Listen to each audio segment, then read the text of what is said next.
السلام عليكم ورحمة الله وبركاته، حبايبي اخواتي واصحابي الحلوين، عاملين ايه؟ يا رب دايما تكونوا بألف خير. مساء الفل والسعادة والهنا على عيونكم. النهاردة ان شاء الله هنعمل مع بعض نوع من انواع الفطاير المحشية، بس كده حاجة في منتهى الجمال.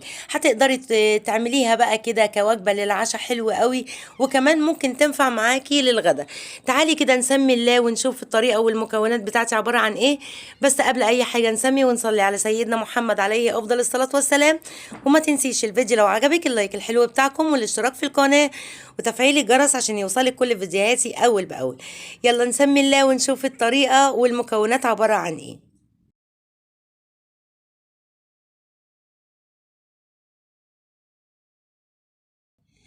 يلا نقول بسم الله ونشوف المكونات اللي معايا. انا عندي هنا 3 كوبايات ونص من الدقيق، وعندي كيس من الخميره، وعندي علبه من الزبادي، وعندي معلقتين من اللبن البودر، ومعلقه كبيره من السكر، وربع معلقه من الملح، وعندي ربع كوبايه من الزيت، وعندي كوبايه الا ربع من الميه.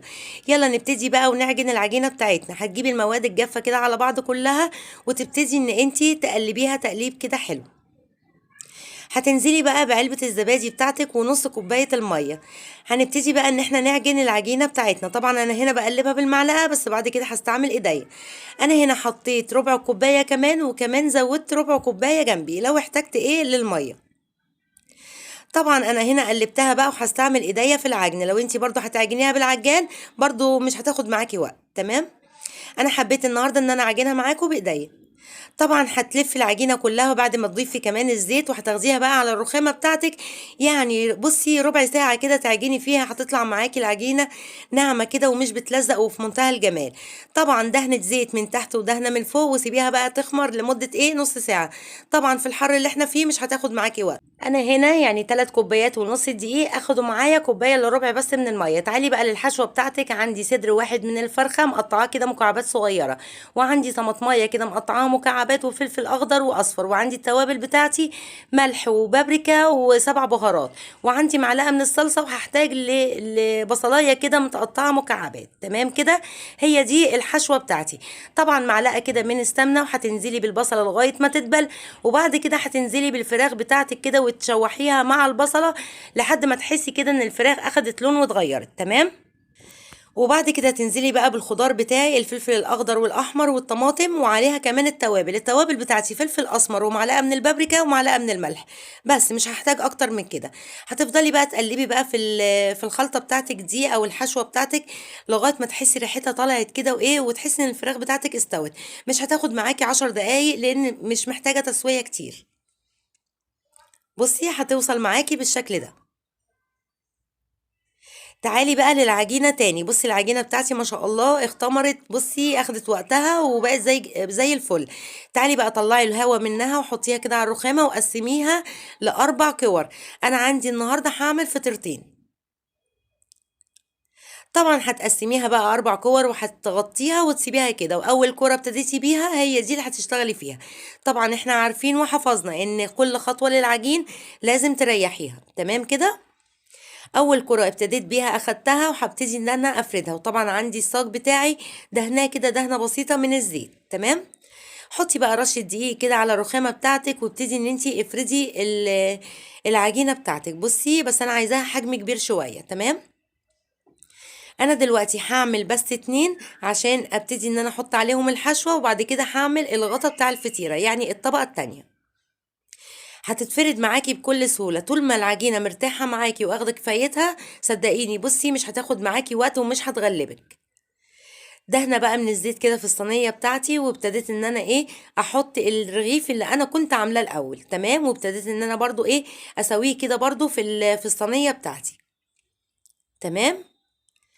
هاتي بقى الحشوة بتاعتك بس بعد ما تكون بردت تماما. يعني اهم حاجة قبل ما تحطي الحشوة لازم تكون باردة.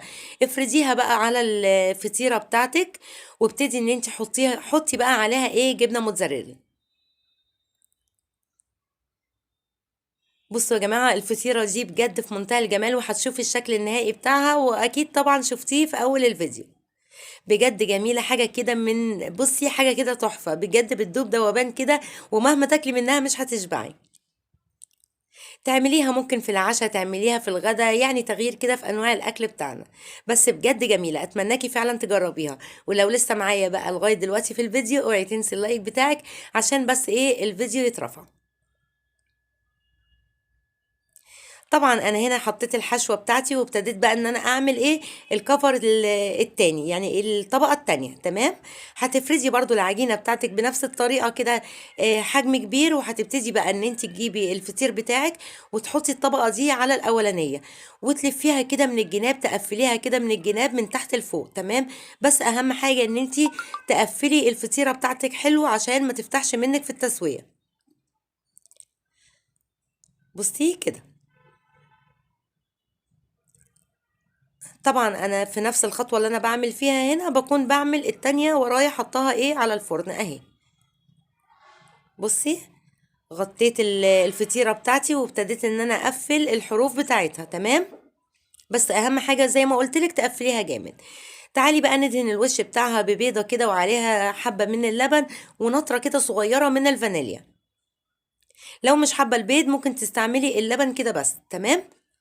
دلوقتي بقى بعد ما دهنتي الوش بتاع الفطيره بتاعتك، بلي ايدك كده من الميه او صوابعك كده من الميه، وابتدي ان انتي قطعي الفطيره كده على خفيف زي ما انا بعمل. يعني على اساس ان انتي لما تيجي تقطعيها تاخدي كده المكعبات كده، هتطلع معاكي بكل سهوله. مش هتحتاجي بقى ان انتي تقطعيها في الاخر، هتشدي منها كده هتطلع معاكي المكعبات بكل سهوله. تمام. طبعا هتبلي صوابعك بالميه وهتقطعي كده الفطيره زي ما هي، مش هتتكي عليها قوي لغايه تحت، لا الوش بتاعها بس. طبعا هاتي بقى حبه كده من السمسم، ودي اختياري بالنسبه لك، حابه تحطي حبه مش حابه براحتك، وممكن كمان تحطي حبه البركه. طبعا هتدخلي الفطيره بتاعتك على الشبكه اللي في النص على درجه حراره 180 لغايه كده ما تحسي ان هي استوت والوش بتاعها كده احمر وطلعت معاكي بالجمال ده.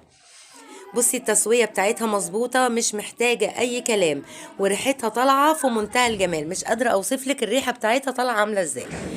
بصي الفطيرة من جوه عاملة ازاي، بجد تحفة، أتمناكي تجربيها. سهلة وبسيطة جدا. أنا عندي الولاد أكلوها والله العظيم 3 بجد، ويعني إيه حبوها. وانا كمان بقولك بجد اتمناكي تجربيها، بجد تحفه، والحشوه بتاعتها بسيطه جدا. وكل اللي انا استخدمته صدر واحد من الفرخه، يعني ربع واحد بس جنب واحد بس من صدر الفراخ. تمام. الفيديو سهل وبسيط، والفطيره بتاعتي بسيطه جدا، اتمناكي تجربيها بجد، وواثقه ومتاكده ان هي هتعجبك. اتمنى الفيديو يعجبكم، واتمنى الوصفه بتاعتي النهارده تعجبكم. وما تنسوش بقى الفيديو لو عجبكم اللايك الحلو بتاعكم والاشتراك في القناه وتفعيل الجرس عشان يوصلك كل فيديوهاتي اول باول. اسيبكم في حفظ الله ورعايته، اتمنى لكم كل الخير والسعاده والهنا وراحه البال. نتقابل الفيديو الجاي على خير ان شاء الله. سلام عليكم.